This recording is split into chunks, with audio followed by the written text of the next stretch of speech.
Seorang supervisor perlu memiliki berbagai keterampilan yang meliputi: yang pertama, kepemimpinan, mampu mengarahkan dan memotivasi tim untuk mencapai tujuan bersama. Yang kedua, ada komunikasi yang efektif, kemampuan untuk menyampaikan informasi dengan jelas, efisien kepada tim dan manajemen. Yang ketiga, manajemen waktu, kemampuan untuk mengatur waktu dengan baik, mengatur prioritas, dan memastikan penyelesaian tugas tepat waktu. 4. Kemampuan memecahkan masalah, mampu mengidentifikasi masalah, menganalisis situasi, dan menemukan solusi yang efektif. Yang kelima, ada pengetahuan tentang proses kerja, memahami proses dan kegiatan yang dilakukan oleh timnya, serta cara memperbaiki dan mengoptimalkannya. Yang keenam, ada keterampilan dalam memberi umpan balik, kemampuan memberikan umpan balik konstruktif kepada anggota tim untuk membantu mereka berkembang. Yang ketujuh, keterampilan manajemen konflik, yaitu mampu menangani konflik di antara anggota tim atau antara tim dengan pihak lain secara efektif dan adil. Yang kedelapan, keterampilan keputusan, yaitu kemampuan untuk membuat keputusan yang tepat berdasarkan informasi yang tersedia dan dengan mempertimbangkan dampaknya. Yang kesembilan, kemampuan beradaptasi, yaitu fleksibilitas dan mampu beradaptasi dengan perubahan dalam lingkungan kerja atau kebijakan perusahaan. Dan yang terakhir, ada kemampuan menginspirasi dan mengembangkan tim, yaitu mendorong pengembangan anggota tim, memfasilitasi pelatihan, dan membangun semangat kerja yang positif. Perilaku seorang supervisor pendidikan menurut para ahli mencakup: yang pertama, pembimbingan dan dukungan, di mana memberikan bimbingan dan dukungan kepada guru-guru dalam pengembangan profesional mereka, serta dalam mengatasi tantangan dalam kelas. Yang kedua, pengawasan dan evaluasi, melakukan pengawasan terhadap kinerja guru dan proses pembelajaran untuk memastikan standar pendidikan terpenuhi. Yang ketiga, ada manajemen konflik, mengelola konflik antara guru, siswa, atau dengan pihak lain di sekolah untuk memastikan lingkungan belajar yang harmonis. Yang keempat, pengembangan kurikulum, terlibat dalam pengembangan kurikulum yang relevan dan sesuai dengan kebutuhan siswa, serta standar pendidikan. Yang kelima, ada kolaborasi dan komunikasi, yang dimana berkolaborasi dengan staf pendidikan lainnya dan berkomunikasi secara efektif dengan semua pihak yang terkait. Ada beberapa perilaku yang biasa diamati dalam mengajar, antara lain: yang pertama, perencanaan pengajaran, menyusun rencana pembelajaran yang jelas dan terstruktur. Yang kedua, pembimbingan siswa, memberikan bimbingan kepada siswa selama proses pembelajaran. Yang ketiga, penggunaan strategi pembelajaran, menggunakan berbagai metode dan strategi pembelajaran yang sesuai dengan materi dan kebutuhan siswa. Yang keempat, ada evaluasi dan umpan balik, melakukan evaluasi terhadap pemahaman siswa dan memberikan umpan balik untuk membantu siswa berkembang. Yang kelima, manajemen kelas, mengelola kelas dengan baik untuk menciptakan lingkungan belajar yang kondusif. Kemudian, peran supervisor dalam melaksanakan supervisi yang efektif, yang dimana melibatkan pendekatan kolaboratif, berkomunikasi dengan guru secara terbuka, dan mengadopsi pendekatan kolaboratif dalam menyusun tujuan dan rencana pengembangan profesional. Kemudian ada pemahaman mendalam, memiliki pemahaman yang mendalam tentang metode mengajar yang efektif dan mendukung guru dalam mengembangkan keterampilan ini.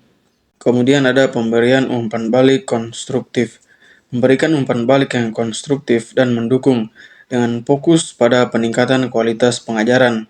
Lalu ada pengembangan rencana tindak lanjut, bersama-sama dengan guru mengembangkan rencana tindak lanjut yang jelas berdasarkan hasil supervisi untuk mencapai tujuan pembelajaran yang ditetapkan.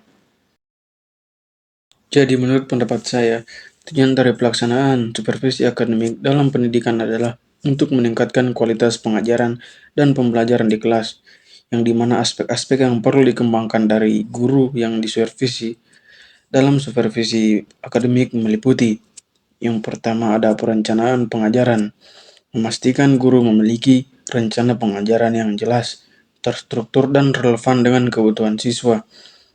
Yang kedua, ada penggunaan metode dan strategi pembelajaran, mengembangkan kemampuan guru dalam menggunakan berbagai metode dan strategi pembelajaran yang dapat memfasilitasi pemahaman dan keterlibatan siswa. Yang ketiga ada penyampaian materi. Memastikan guru menyampaikan materi pelajaran dengan cara yang menarik, mudah dipahami, dan relevan dengan kurikulum yang berlaku. Yang keempat, evaluasi dan umpan balik. Membantu guru dalam mengembangkan kemampuan dalam mengevaluasi pemahaman siswa secara efektif dan memberikan umpan balik yang dapat memperbaiki proses pembelajaran. Yang kelima ada pengelolaan kelas. Mendukung guru dalam mengelola kelas dengan baik, menciptakan lingkungan belajar yang kondusif, dan mengatasi tantangan yang mungkin akan muncul ke depannya. Jadi, supervisi akademik ini bertujuan untuk memastikan bahwa guru tidak hanya mengajar, tetapi juga mengajar dengan efektif, sehingga siswa dapat mencapai hasil belajar yang optimal sesuai dengan tujuan pendidikan. Dalam pelaksanaan supervisi akademik, terdapat berbagai teknik yang dapat digunakan, baik untuk supervisi individu maupun kelompok, yang dimana teknik supervisi individu itu meliputi yang pertama ada observasi langsung. Supervisor mengamati guru saat mengajar di kelas untuk mengevaluasi penggunaan strategi pengajaran, interaksi dengan siswa, dan efektivitas penyampaian materi. Yang kedua ada wawancara. Supervisor melakukan wawancara dengan guru secara individu untuk mendiskusikan perencanaan pengajaran, strategi pengajaran yang digunakan, serta refleksi terhadap pengalaman mengajar. Yang ketiga ada review materi pengajaran. Supervisor meninjau dan memberikan umpan balik terhadap materi pengajaran yang telah disampaikan oleh guru, termasuk rencana pembelajaran, bahan ajar, dan efektivitas pembelajaran. Yang keempat ada analisis hasil belajar. Supervisor menganalisis hasil belajar siswa yang telah dicapai oleh guru dalam kelas tertentu, kemudian memberikan umpan balik berdasarkan data tersebut. Kemudian ada teknik supervisi kelompok, yang dimana meliputi yang pertama diskusi kelompok.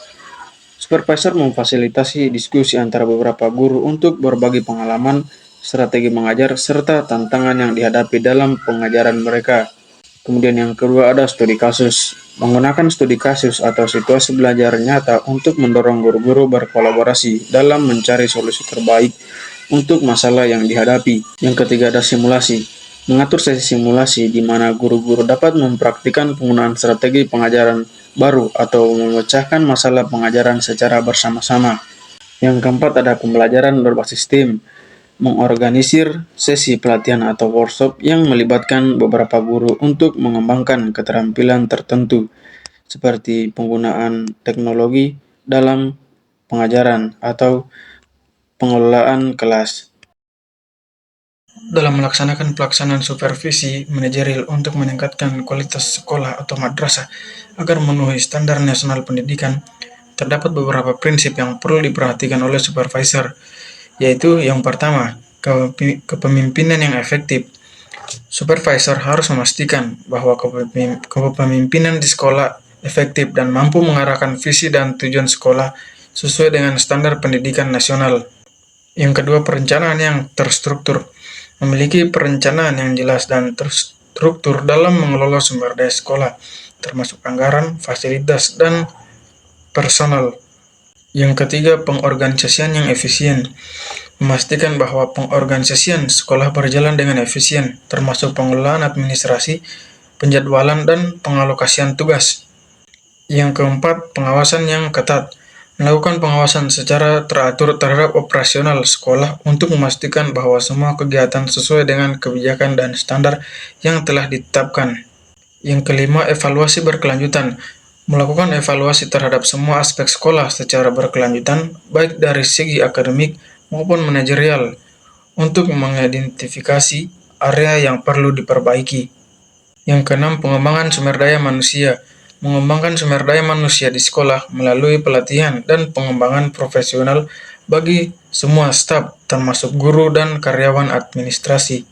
Dan yang ketujuh, keterlibatan stakeholder. Melibatkan semua stakeholder, termasuk orang tua siswa, komunitas lokal, dan pihak terkait lainnya dalam mendukung peningkatan kualitas sekolah. Serta transparansi dan akuntabilitas. Memastikan bahwa semua proses dan keputusan di sekolah dilakukan secara transparan dan akuntabel dengan mempertimbangkan kepentingan semua pihak terkait. Teknik pelaksanaan supervisi manajerial. Yang pertama itu ada audit internal. Evaluasi rutin terhadap proses dan kegiatan manajerial untuk memastikan kepatuhan dan efektivitas. Yang kedua, ada penilaian kinerja. Evaluasi kinerja staf manajemen untuk meningkatkan efisien dan pencapaian tujuan. Yang ketiga, penggunaan data dan analisis. Pengumpulan dan analisis data operasional untuk mengambil keputusan berbasis bukti. Kemudian ada metode pelaksanaan supervisi manajerial. Yang pertama ada meeting dan diskusi.